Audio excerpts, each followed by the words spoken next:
আসসালামু আলাইকুম। আজকের রেসিপি সজনে শাকের ভর্তা বা সজনে শাক বাটার রেসিপি। তো এখানে আমি সজনে শাকগুলো বেছে নিয়েছি আর কিছুটা দেখিয়ে দিচ্ছি ঠিক কীভাবে সজনে শাকগুলো বাছতে হয়। এভাবে ডাঁটা থেকে পাতাগুলো আলাদা করে নিতে হয়, যেন কোনো পাতায় ডাঁটা না থাকে, কারণ ডাঁটাগুলো একটু শক্ত হয়। ঠিক এভাবে সব পাতাগুলো টেনে টেনে নিলেই হয়ে যাবে। আর যখন হালকা যদি পাতার সঙ্গে ডাঁটা থাকে, তো যখন শাকটা ধোয়া হবে একটু ভালো করে হাত দিয়ে চটকে ধুয়ে নিলে ছোটো ছোটো যে ডাঁটাগুলো সেগুলো কিন্তু বেরিয়ে যাবে। তো শাকগুলো খুব ভালো করে ধুয়ে আমি এখানে দিয়ে দিলাম। সজনে শাকে কিন্তু প্রচুর উপকার আছে। এই সজনে এমনই একটা শাক, এই সজনের শাক থেকে শুরু করে সজনের ফুল, সজনের ডাঁটা সব কিছুতে খুবই উপকারী। তখন দিয়ে দিলাম এখানে বড় সাইজের পেঁয়াজ 2 থেকে 3টে, কাঁচা লঙ্কা আর 2 থেকে 3টে রসুনের কোয়া, সামান্য একটু লবণ দিয়েছি আর দিয়ে দিচ্ছি এখন পরিমাণ মতো পানি দিয়ে শাকটা আমি সিদ্ধ করে নেব। এখন ঢাকনা দিয়ে ঢেকে শাকটা সিদ্ধ হতে দিচ্ছি। তো শাকটা সিদ্ধ হয়ে গেছে। শাকে যেটুকু পানি আছে সেটুকু পানিও আমি ঠিক এভাবে ঢাকনা দিয়ে ঢেকে পুরোটাই সিদ্ধ করে নেব।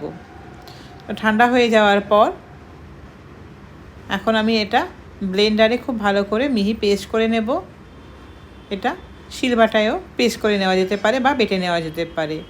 তো এখন তাওয়াতে দিয়ে দিয়েছি সর্ষের তেল গরম করে দেওয়ার পরে এখানে আমি রসুনগুলো স্লাইস করে কেটে দিয়েছি আর একটু এখানে পেঁয়াজ ব্যবহার করছি। এই ফোড়নে যদি রসুনটা একটু বেশি লাগে এই শাকে, তো টেস্টটা ভালো আসে।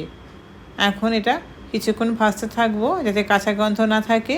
হালকা একটু গোল্ডেন কালার হওয়া অবধি ওয়েট করব। ততক্ষণে দিয়ে দিচ্ছি এখানে 3টে শুকনো লঙ্কা, মাঝখান থেকে একটু ফাটিয়ে দিয়েছি।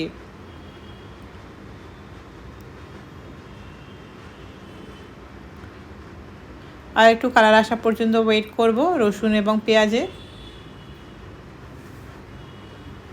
এখন দিয়ে দিচ্ছি যে সজনে শাকটা আমি পেস্ট করে রেখেছিলাম সেটা দিয়ে দিচ্ছি।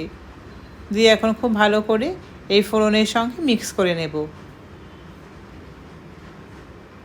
আর সজনে শাকটার মধ্যে যেহেতু একটু পানি পানি ভাব আছে, তো এটা অনেকটাই এখন ড্রাই করে নেব। তো এখন হাই ফ্লেমে আমি সজনে শাকের যে ভর্তাটা করেছি সেটা খুব ভালো করে এখন একটু ড্রাই করে নেব। লবণটা কম হয়েছিল, তো একটু লবণ সব দিকে সমান পরিমাণে ছিটিয়ে দিলাম